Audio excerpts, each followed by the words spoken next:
리스크에 대한 분석부터 먼저 해야 되는데요. 시장 리스크 어떤 것이 있을까? 자, 일단은 화면을 보면서 제가 설명을 드리겠습니다. 여기 이제 시장 리스크를 보면은요. 어쨌든 우리가 그 리스크적인 그런 부분들은 물론 분석을 해야 되는 건데 주식시장에는 항상 리스크가 존재를 한다라고 이렇게 말씀을 드릴 수가 있습니다. 중요한 것은 어쨌든 이 리스크 중에서 첫 번째 비체계적인 위험이 있을 거고요. 또 두 번째는 체계적인 위험이 있습니다. 즉 이 비체계적인 위험 같은 경우에는요. 개별 종목에 대한 리스크다라고 이렇게 말씀을 드릴 수가 있습니다. 그래서 개별 종목에 대한 위험 같은 경우에는 분산 투자로서 해지를 할 수 있다라고 이렇게 말씀을 드릴 수 있습니다. 즉 자산 포트폴리오, 자산 포트를 이걸 구성을 해서 일단은 그 종목 수를 늘려가면서 리스크를 해지할 수 있는 방법, 요것을 통해서 우리는 비체계적인 위험은 해지할 수 있다라고 이렇게 정의를 내릴 수가 있습니다. 그렇지만 이 체계적인 위험은 좀 다릅니다. 체계적인 위험 같은 경우에는요, 경제 변수에 대해서 나오는 거고 여기서 발생을 하기 때문에 모든 자산에 영향을 준다라고 이렇게 말씀을 드리겠습니다. 모든 자산에 영향을 주기 때문에 일단 분산 투자로서 해결을 하지 못한다는 것이죠. 이 분산 투자라는 그런 자체가 여러 종목 수를 늘리면서 종목 수를 늘리면서 일단 해지할 수 있는 그런 부분으로 들어가긴 하고 있지만은 모든 자산에 영향을 주는 이 위치 때문에 일단은 분산 투자 이 부분이 좀 어렵게 된다. 그래서 일단은 제가 보기에는 이 리스크 쪼개기, 리스크 쪼개기로 나가야 되는데요. 이 리스크를 쪼갠다라는 것은요. 이 리스크적인 부분을 계속해서 잘게 쪼개서 각각이 대응을 하게 되면 우리가 리스크에 대한 그런 부분들을 많이 줄일 수가 있고요. 훨씬 더 분산된 투자보다도 유리하게 시장 위험을 해지할 수 있다라고 이렇게 말씀을 드릴 수가 있습니다.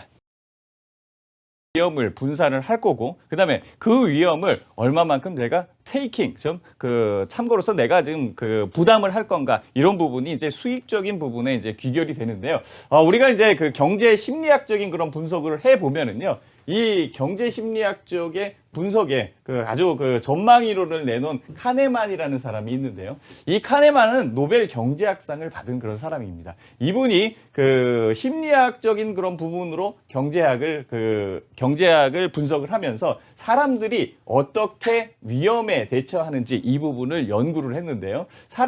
사람들은요, 위험을 최소화하고픈 동기에서 행위를 한다라는 그런 얘기입니다. 즉, 리스크. 이 부분을 지기 싫다는 것이죠. 그래서 리스크를 해지를 하면서 수익을 올릴 수 있는 방법이 뭐가 있을까? 이런 부분들을 많이 생각하게 된다라고 이렇게 말씀을 드릴 수가 있습니다. 그렇지만 어쨌든 이 부분을 추정을 하자면 리스크, 즉 위험이 훨씬 더 커져 있는 그런 부분들이 있기 때문에 많은 사람들이 현재 상태를 유지하고 만족한다라는 것입니다. 그래서 이 부분에서 리스크적인 부분 때문에 투자의 시점, 이 시점을 놓치는 경우가 많은데요. 이 놓치는 투자의 시점 때문에 우리가 수익을 많이 낼 수 없다라고 이렇게 말씀을 드릴 수가 있습니다. 즉, 어쨌든 위험을 최소화하고 싶은 이 부분과 수익을 낼 수 있는 이 부분에 대한 차이, 즉 심리적인 그런 효과는 2배의 크기로 나타난다라고 정의를 해놨더라고요. 뭐냐면은 손실과 이득이, 즉 손실이 훨씬 더 크다라는 그런 얘기입니다. 즉 만약에 이익이 200만 원이 날 거고 손실이 100만 원이 난다. 2배 차이지 않습니까? 이럴 때 같은 심정이 든다라는 그런 얘기입니다. 즉, 이 리스크적인 그런 부분들을 굉장히 회피하면서 수익을 올리는 이런 부분을 많이 생각을 하는데요. 그렇지만 현실은 좀 다릅니다. 즉, 현실 투자에서는요, 이 리스크를 얼마만큼 내가 짊어지느냐에 따라서 수익이 달라진다라고 이렇게 말씀을 드릴 수가 있습니다. 그래서 적정 부분의 리스크를 테이킹하는 부분, 이 부분이 제일 중요하다라고 이렇게 말씀을 드릴 수가 있는 것입니다. 위험에 대한 대응 방법은 여러 가지가 있습니다. 이 중에서 이제 제가 3가지로 골라왔는데요. 첫 번째가 바로 이 체계적 위험 방법의 첫 번째 바로 모든 주식을 정리하는 방법입니다. 제일 쉬운 방법이시죠. 예, 모든 주식을 다 정리를 하고 현금을 갖고 있다면 더 이상의 위험은 없다는 것이죠. 그만큼 수익을 낼 수 있는 그런 부분들은 없습니다. 그렇지만 평균적으로 계좌를 살펴보면 투자자들은 현금 보유할 수 있는 그 보유 비율이 낮습니다. 즉, 우리가 이제 12월이다, 1년이 12개월이다 라고 했을 때 사실상 투자할 수 있는 그런 개월 수는 3개월에 불과합니다. 3개월에 불과하고 네. 적어도 9개월 정도가 이 현금으로 갖고 있어야 되는 그런 부분인데요. 보유 비중이 낮기 때문에 어쨌든 뭐 주식을 오래 갖고 있다는 것이죠. 주식을 오래 갖고 가게 되는 그런 현재 위치로 넘어가는데요. 주식을 오래 갖고 있다 보니까 그 리스크적인 부분, 주가가 하락하는 부분에 너무 많이 노출돼 있고 수익적인 부분에서도 낮아지는 것을 볼 수가 있다는 것이죠. 그래서 우리가 이제 시장 위험에 대응하는 방법에 적극적인 방법은 역시 포트폴리오를 구성을 해서 자산 포트폴리오를 구성을 해서 대처하는 방법이 있고, 소극적인 방법으로는 역시 현금화 전략이 있는데요. 제가 보기에는 그래도 적정한 리스크를 안아가면서 수익을 올린다라고 생각을 했을 때에는 바로 이 포트폴리오 구성에 의해서 이 체계적인 위험에 대응하는 게 낫지 않을까, 저는 그렇게 생각을 합니다. 투자하기가 굉장히 어려운데요. 자, 이 체계적 위험에 대응하는 이 두 번째 방법 제가 알려드리겠습니다. 자, 파생 상품을 이용하는 방법이 있는데 이 파생 상품이라는 거는 뭐 여러 가지가 있겠지만 일단은 선물과 옵션, 네, 이렇게 그 대별되는 대표적인 그 부분으로 설명을 드리겠습니다.